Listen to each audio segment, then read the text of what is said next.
बदतमीज बहू। सभ्यता से भरपूर शास्त्री परिवार की इकलौती बेटी मोहिनी को बचपन में ही पढ़ाई के लिए विदेश भेज देते हैं। यहाँ से वो सालों बाद ग्रेजुएशन पूरी करके इंडिया वापस आती है, जो अब संस्कार, सभ्यता, संस्कृति जैसी चीजों से कोसों दूर होती है। एक सुबह मोहिनी शॉर्ट ड्रेस पहने, कानों में हेडफोन लगाए जोर जोर से इंग्लिश गाने गाती हुई घर में घूम रही होती है। सुबह सुबह भगवान का नाम लेते हैं, राक्षसों की तरह चिल्लाते नहीं। पॉप्स, आपको अच्छे गाने की बिल्कुल समझ नहीं है, सो ठीक है, चल पिल। अरे मोहिनी, पापा से ऐसे बात करते हैं क्या? सारी तमीज भूल गई हो? ओह मॉम प्लीज, इतनी बड़ी भी कोई बात नहीं हुई, सो डोंट ओवररिएक्ट। ऐसे ही दिन बीतते हैं जिसमें मोहिनी के तौर तरीके, रहने और बात करने का ढंग उसकी मम्मी पापा को परेशान करने लगता है। भला कोई मानेगा कि ये मेरी बेटी है? रीति रिवाज और संस्कारों से तो इसका दूर दूर तक कोई नाता नहीं, और अब तो लगता भी नहीं कि कभी होगा। अरे ऐसे कैसे नहीं होगा? लड़कियां सारे नखरे अपने माँ बाप को ही दिखाती है। ससुराल जाकर उन्हें सब कुछ करना भी पड़ता है और मानना भी। पत्नी की बात शास्त्री जी समझ जाते हैं और कुछ ही दिनों में अपने से भी ज्यादा धार्मिक परिवार में निखिल के साथ मोहिनी का रिश्ता पक्का कर देते। रिश्ता तो पक्का कर दिया, पर यहाँ मोहिनी को कैसे मनाएंगे? शादी ब्याह के मामले में आटे में नमक जितना झूठ तो चलता है जी। इसी तरह एक के बाद एक तिकड़म लगाते हुए दोनों मिलकर मोहिनी को शादी के लिए तैयार कर लेते हैं और मोहिनी निखिल की शादी हो जाती है, जिसके अगले दिन से ही मोहिनी दोबारा अपने पूरे अवतार में शॉर्ट ड्रेस पहनकर घर में घूमने लगती है। बहू को ऐसे देख सास की आंखें फटी की फटी रह जाती हैं। अरे ये क्या बेशर्मी है, हमारे घर की लड़कियां जींस तक नहीं पहनती और तुम बहू होकर इतने छोटे कपड़े पहनकर पूरे घर में घूम रही हो। सीरियसली मॉम, प्लीज आप अपनी इस 80 के दशक वाली सोच में मुझे इंक्लूड मत करो। हाय तौबा, एक तो बेशर्मी दिखाती है, ऊपर से सास के साथ जुबान भी लड़ाती है। अरे जल्दी कपड़े बदल कर आ, घर की पहली आरती तुम्हें ही करनी है। इतनी देर में निखिल भी वहां आ जाता है। माँ, पापा आने वाले हैं, पूजा का सारा सामान तैयार है ना? ये पूजा हमेशा मेरे बॉयफ्रेंड्स के पीछे पड़ी रहती थी और अब हस्बैंड के पीछे भी आ गई।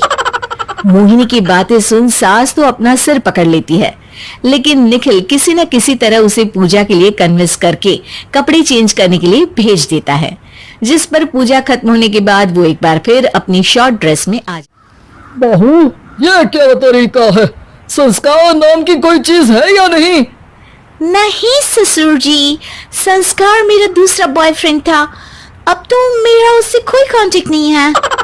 मोहिनी का जवाब सुन के ससुर तो भगवान नाम जपते वहां से चले जाते हैं, लेकिन सास बहू के बीच कहासुनी फिर शुरू हो जाती है, जिसे इग्नोर करते हुए मोहिनी घर से बाहर चली जाती है और देर रात घर वापस आती है। मोहिनी, मैं जानता हूँ कि तुम विदेश में रही हो और तुम्हें वहीं की आदत है, पर यहाँ चीजें कुछ अलग है। अगर तुम उस हिसाब से कुछ एडजस्ट कर लो तो सबके लिए सही हो जाएगा। I am not in a lecture mood. Good night. अगली सुबह मोहिनी देर से उठकर एक बार फिर उसी तरह सबके सामने आती है, जिस पर उसके सास कुछ बोले उससे पहले ही मोहिनी की दोस्त मोनिका और रेचल वहां आ जाती हैं। Oh hi darling, how are you? OMG, we missed you so much. I missed you too darling. Ram Ram, इन्होंने तो तुमसे भी छोटे कपड़े पहने हैं। अरे तुम लोगों के अंदर कोई शर्म लिहाज बाकी भी है या सब बेच खाई? मोहिनी, तुम्हारी मेड कुछ ज्यादा नहीं बोलती? इस पर मोहिनी की दोस्त उसकी सास का मजाक बनाने लगती है, जिसे सुन निखिल उन्हें जवाब देते हुए कड़वे शब्द सुना देता है और वो सुन के वो दोनों तो मुंह बनाए वहां से चली जाती है, लेकिन गुस्से से लाल मोहिनी वहीं खड़ी निखिल को घूरती रहती है। घूर क्या रही हो? तुमसे शादी की ये सोचकर कि विदेश में पढ़ी लिखी हो, घर में कोई पॉजिटिव चेंज लाओगी, अपनी करियर के लिए एम्बिशियस होगी, पर अपने इस बिहेवियर से उस पढ़ाई के साथ साथ अपने मम्मी पापा के नाम को भी डुबो रही हो। अगर तुम्हें ऐसे ही हाल रखना है तो यहाँ रहने की कोई जरूरत नहीं है। निखिल की बातें सुनकर मोहिनी रोते हुए घर छोड़कर अपनी मम्मी पापा के पास वापस आ जाती है। ससुराल में सब कुछ ठीक तो है? वो अपने आप को समझते क्या है? मोहिनी पर चिल्ला रहे हैं? मैं क्यों उसके इशारों पर चलूं? मैं अपनी लाइफ अपने तरीके से जीना चाहती हूँ और वो ना आप लोगों को मंजूर था और ना ही उन्हें है। तुम यहाँ नहीं रह सकती। अपने पापा की बात सुन के मोहिनी हैरान रह जाती है। हाँ, तुमने बिल्कुल सही सुना।